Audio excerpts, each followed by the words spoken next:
원청, 하청, 이 노사관계 정말 복잡하죠? 그런데 이 얽힌 실타래를 풀 새로운 규칙이 나왔다고 합니다. 바로 노동법이 개정되면서 하청 노동조합의 협상 판도가 완전히 바뀔 수 있게 됐다는 건데요.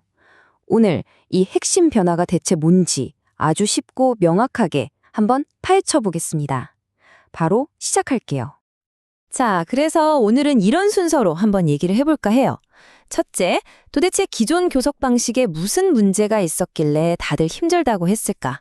이걸 먼저 살펴볼 거고요.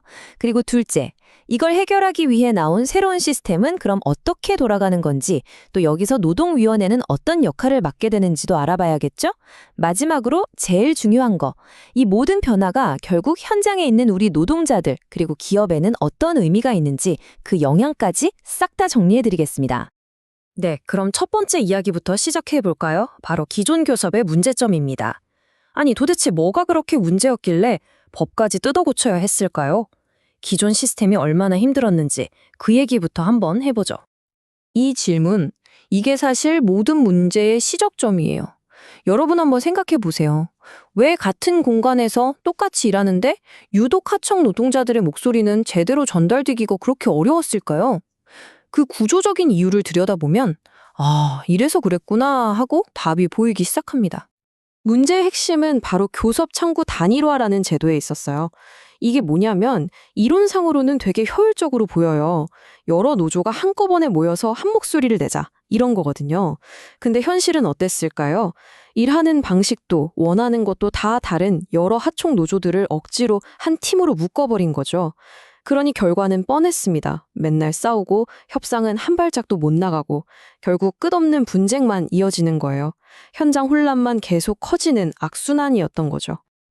자, 그럼 이렇게 꽉 막힌 상황. 이걸 풀기 위해서 정부가 내놓은 해법은 과연 뭘까요? 네, 바로 분리라는 키워드를 통해 유연성을 확 높인 새로운 교섭 시스템입니다. 바로 여기서 오늘의 가장 중요한 핵심 개념이 등장합니다. 바로 교섭 단위 분리라는 제도인데요. 말이 좀 어렵죠? 쉽게 풀어서 말하면 이거예요. 너희들 조건만 맞으면 따로 팀 꾸려서 협상해도 돼. 이렇게 하청 노조가 독자적으로 협상 테이블을 차릴 수 있는 길을 열어준 겁니다.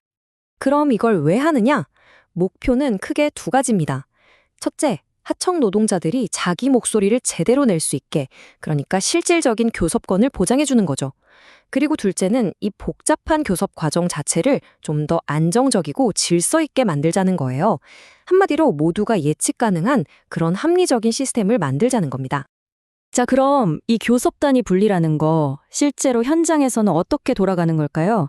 방법이 크게 세 가지가 있거든요. 지금부터 하나씩 제가 알기 쉽게 설명해 드릴게요. 첫 번째 옵션은 개별 분리입니다. 말 그대로 하나만 딱 떼어내는 거예요. 예를 들어 볼까요? 수많은 하청 노조가 있는데 유독 한 곳만 하는 일이 완전 특이하거나 월급 받는 방식이 아예 달라요. 그럴 때 바로 그 노조만 넌 혼자 교섭해 하고 따로 빼주는 겁니다. 그래야 자기들한테 제일 중요한 문제에 집중할 수 있잖아요. 두 번째는 그룹 분리예요. 이건 비슷한 애들끼리 묶어주는 방식입니다. 뭐랄까, 끼리끼리 모아주는 거죠.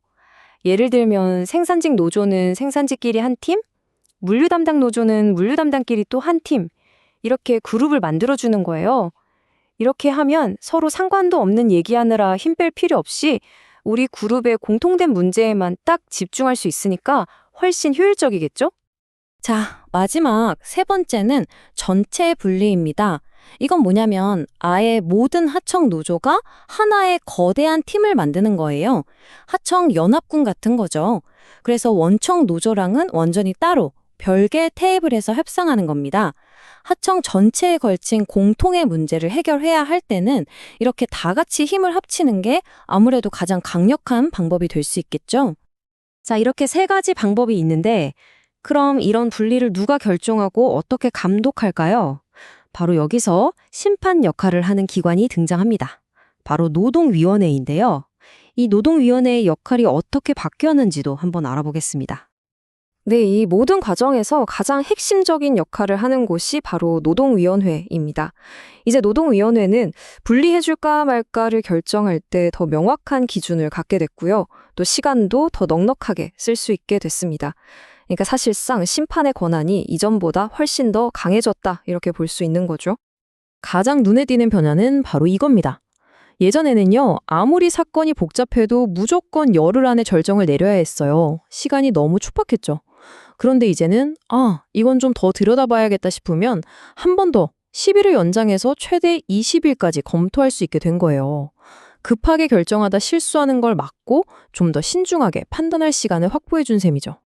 그러면 노동위원회는 도대체 뭘 보고 분리 여부를 결정할까요? 몇 가지 체크리스트가 있습니다. 첫째, 월급이나 일하는 시간 같은 근로 조건이 눈에 띄게 다른가? 둘째, 사람 뽑고 관리하는 방식이 완전히 따로 놀았나?